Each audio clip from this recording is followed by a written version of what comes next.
All right, so the four-wheel drive system, I guess it's the electronic shift motor, completely just went out on the Tahoe. And of course, it happened literally the night before we're loading our trailer to go on a month-long, over 6,000 mile journey, pulling our trailer with our bathroom and our kitchen, all kinds of things in it, cooking. There will be a link in the description if you want to see how we built this whole thing. But we got to change out that shift motor for the transfer case right now. So let me show you what it's actually doing. All right, so if you get in the car and you start it up, everything starts up fine.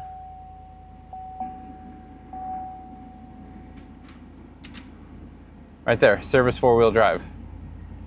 So you say, okay. And then go over here to hit auto. Four-wheel drive shift in process, and this doesn't stay blinking, this actually goes. Four-wheel drive shift in process. Okay. So let me show you, if you go through the little computer here, right there, it's saying it's in two-wheel drive. This is saying in four-wheel drive. So I looked up the computer. I'll show you the codes that it was throwing right here. Everybody was saying that it's the shift motor.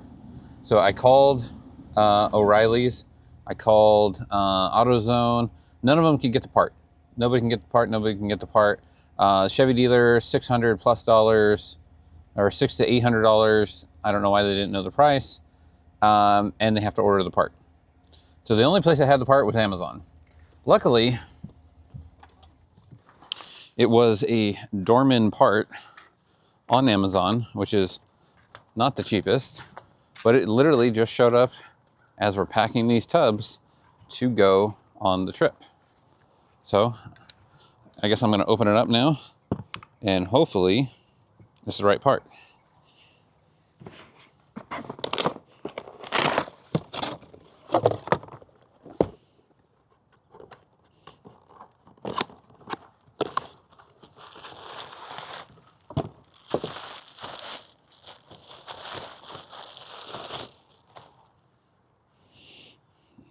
I don't know, it looks like the right part. So it's in a pretty easily accessible spot, and it's only 4 bolts, and apparently this is just a T40 Torx that you need to get this on. So I guess it's time to go put this on, and I'll catch you up when we're underneath the car. All right, I hope you guys can see. So here's your transfer case. There's the part. So I don't know if I got enough room to even work in here, but we'll see. Let me set you up. So I think the first things first is to double check to make sure it's even the right part. I mean, this looks like the same part. It looks like the same casting. Dorman's pretty good about all that. That's usually why they're more expensive. I think we are good to go to try to take this out. I'm thinking that my impact is not going to fit in here.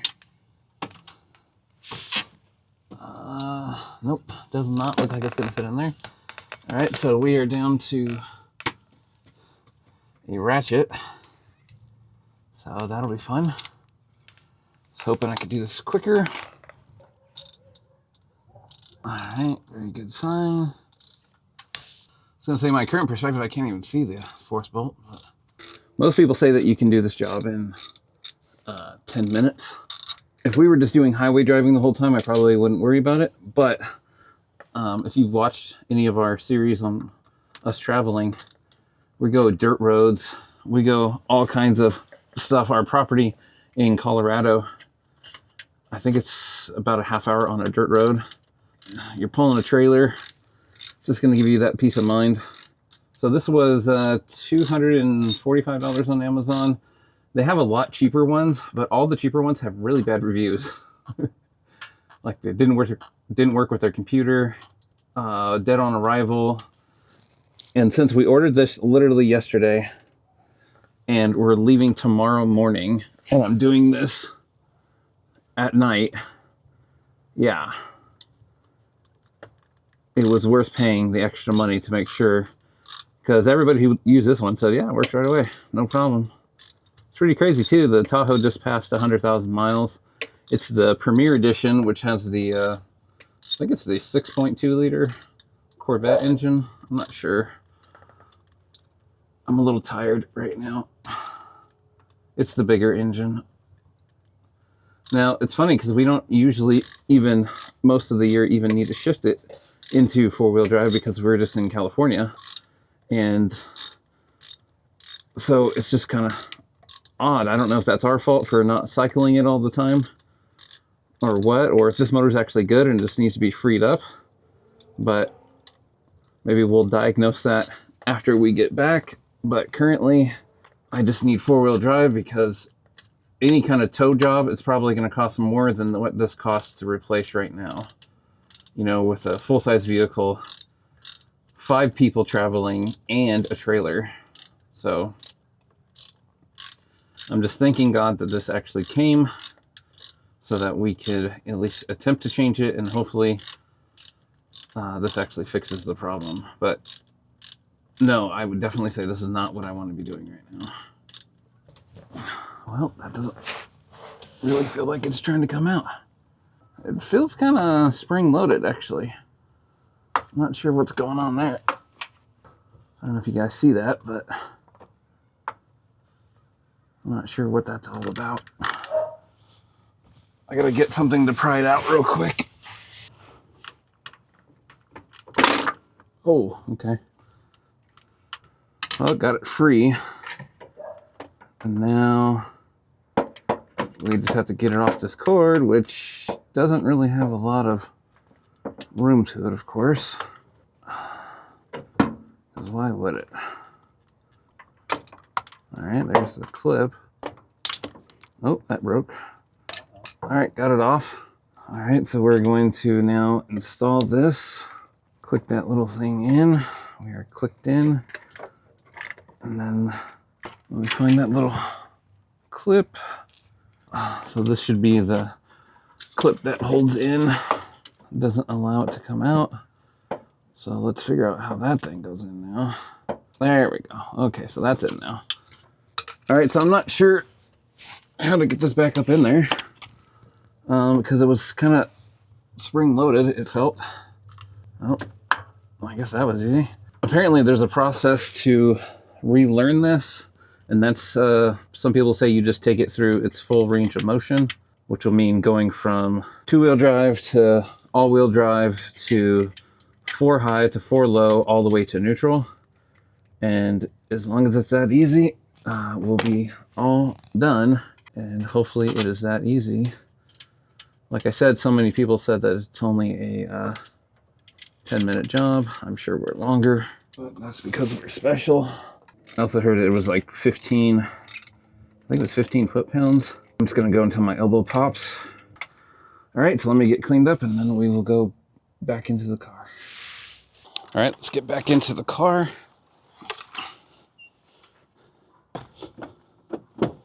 Let's see what happens now. We'll start it up. Okay, service 4-wheel drive. Oh, now all of a sudden it says it's in 4-wheel drive. Okay, so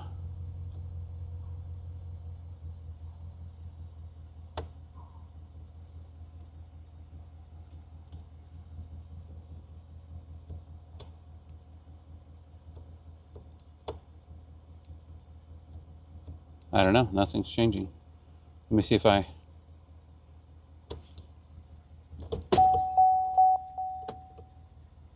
Let me put it in neutral. All right, so changing out the motor literally didn't help. So then that thing was so expensive that I just swapped out and put the original one back in. Luckily, you know, trailer's hooked up. We're ready to go. I think we're literally leaving tomorrow. But luckily, Amazon for the win, because we're literally leaving. Here is the sensor that supposedly shows the position of the crankcase. So if this isn't it, then I don't know. I'm gonna rely on you guys to help me figure it out. But this got here, so I'm gonna swap this out and then see if that fixes the issue.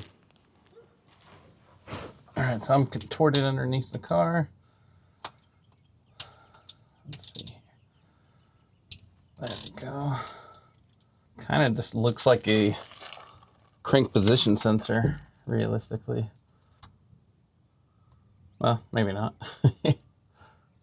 Well, got that pin off, if that even mattered, which I don't know that it did.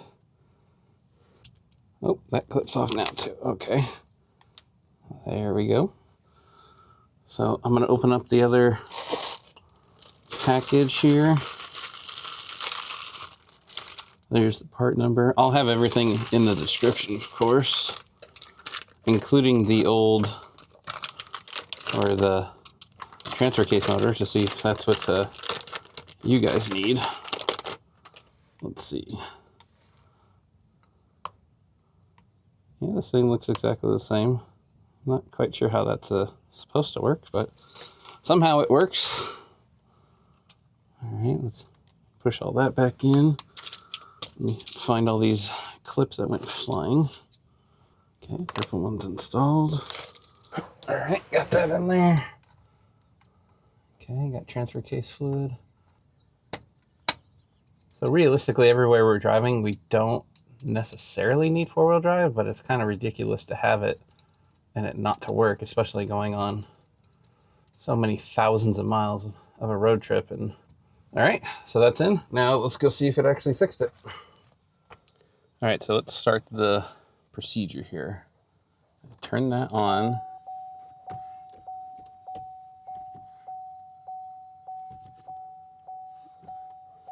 So I think what I did before was I started it, put it in neutral.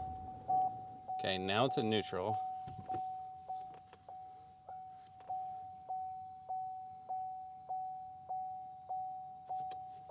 Okay, now I'm holding this into 4, past 4 high, or 4 low. Okay, I just heard the transfer case go. You probably can't hear it over the dinging. All right, so now let's shift this into park, restart it. Trailer connected, service 4-wheel drive. Okay. So, remember last time it wouldn't do anything. Okay. Okay, hear it? Shifting in progress. It shifted. All right. 4-wheel high, shifting in progress. It shifted. All right, so now 4-wheel low, shift into neutral, shifting in progress. I heard a click, stability track off, it shifted. I guess that fixed it. So now I'm gonna go back into 4-wheel high, shifting in progress, fixed it, auto, fixed, 2-wheel. Mazel tov. All right, so I'm gonna plug in the blue driver now and just clear the codes. All right, so here's all the codes. Door ajar, keyless entry, driver window malfunction, body control code. I'm just gonna delete everything, I guess. Then we'll see if it clears all the codes. Clears the codes so that it doesn't say 4-wheel drive needs service.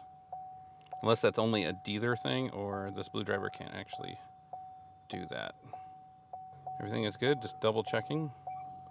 And then we'll see if there's anything here, and then I'll start it back up, and from there we'll see if it has the service 4-wheel drive system.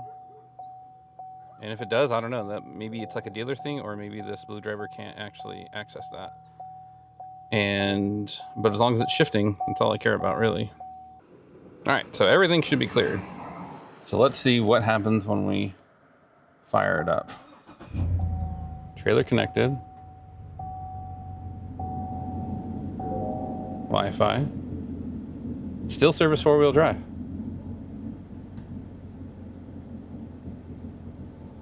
Okay. All system modules. So I'm gonna go through scanning again and then we'll see what. So transfer case control module code. Front axle control circuit malfunction. And then anti-lock braking system codes. Those weren't even there before. Body control module. Invalid data received from transfer case control module. Okay, we'll just clear that. I don't know, it's really odd because I can actually hear the transfer case moving now where it wasn't before, and this is actually clicking in. But immediately says service four-wheel drive. Let's see.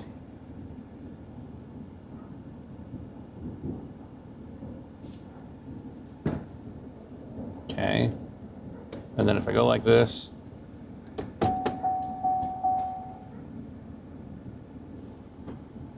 I heard it click in. StabiliTrak is off. All that stuff's off. You can hear it going again. I just heard it click in.